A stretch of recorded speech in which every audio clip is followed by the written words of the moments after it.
मदनपुर नामक एक बहुत ही सुंदर गांव था। वहां के लोग बहुत ही खुश रहा करते थे तथा एक दूसरे की मदद किया करते थे। वह सारे हिल मिल कर रहते थे। अरे बेटा, जल्दी लौट कर आ जाना। हाँ हाँ पिताजी, शहर का जैसे ही काम खत्म हो जाएगा मैं आ जाऊंगा।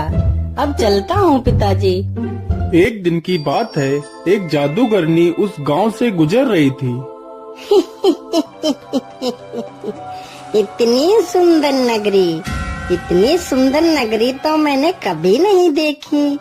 क्यों ना मैं इस नगरी को अपने वश में कर लूं और यहाँ पर अपना महल बनाऊं और यहाँ के लोगों को अपना गुलाम बना लेती हूँ।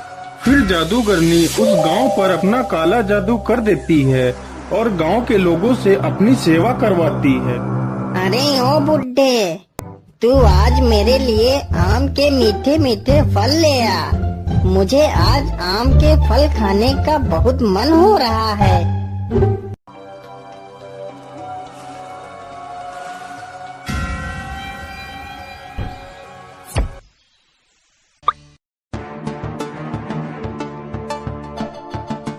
अरे पिताजी, देखो मैं आ गया। आप इधर कहाँ जा रहे हो? आप कुछ बोल क्यों नहीं रहे हो? आपको क्या हुआ पिताजी? अरे ये क्या, पिताजी कुछ बोल क्यों नहीं रहे हैं? आखिर यहाँ क्या चल रहा है? मुझे इसका पता लगाना होगा। लेकिन पिताजी इस ओर कहाँ जा रहे हैं? चलो देखता हूँ।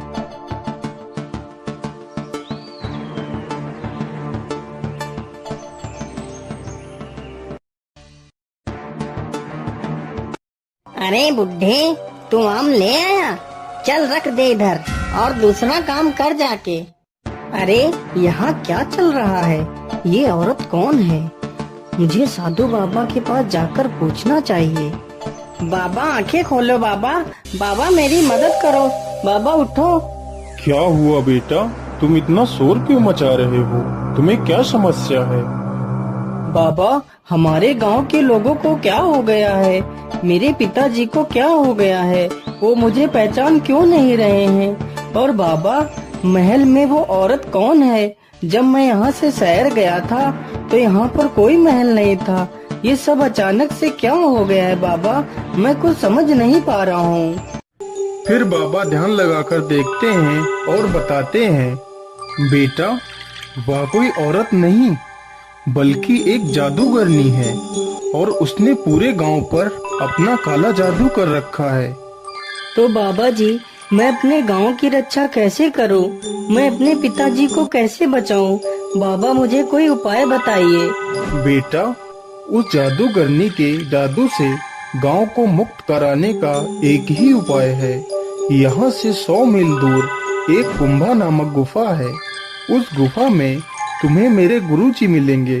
वह तुम्हें इसका उपाय अवश्य बताएंगे। जाओ बेटा। फिर मोहन गुफा की तरफ चल देता है।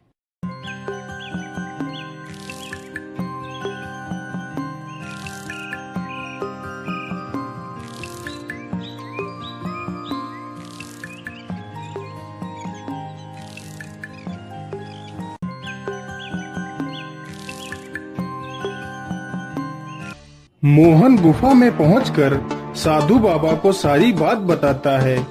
बेटा ध्यान से सुनो, यहाँ से कुछ ही दूर पर एक जादुई पेड़ है। उस पेड़ में ही उस जादूगरनी की आत्मा है।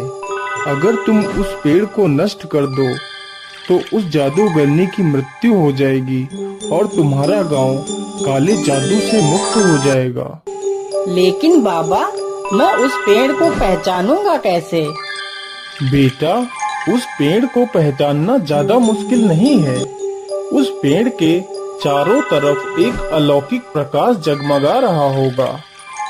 ठीक है बाबा, मैं चलता हूँ। मुझे आशीर्वाद दीजिए।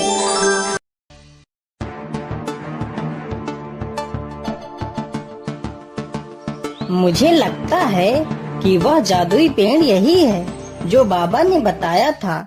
चलो जल्दी से मैं इसे काट देता हूँ। तभी जादूगरनी वहाँ पर आ जाती है। अरे मूर्ख, तू ये क्या कर रहा है? तू इस पेड़ को क्यों काट रहा है? तू इस पेड़ को मत काट, नहीं तो मैं तुझे मार डालूंगी। लेकिन मोहन उसकी एक नहीं सुनता है और पेड़ को काट देता है। पेड़ के नष्ट होते ही जादूगरनी का काला जादू समाप्त हो जाता है और जादूगरनी मर जाती है।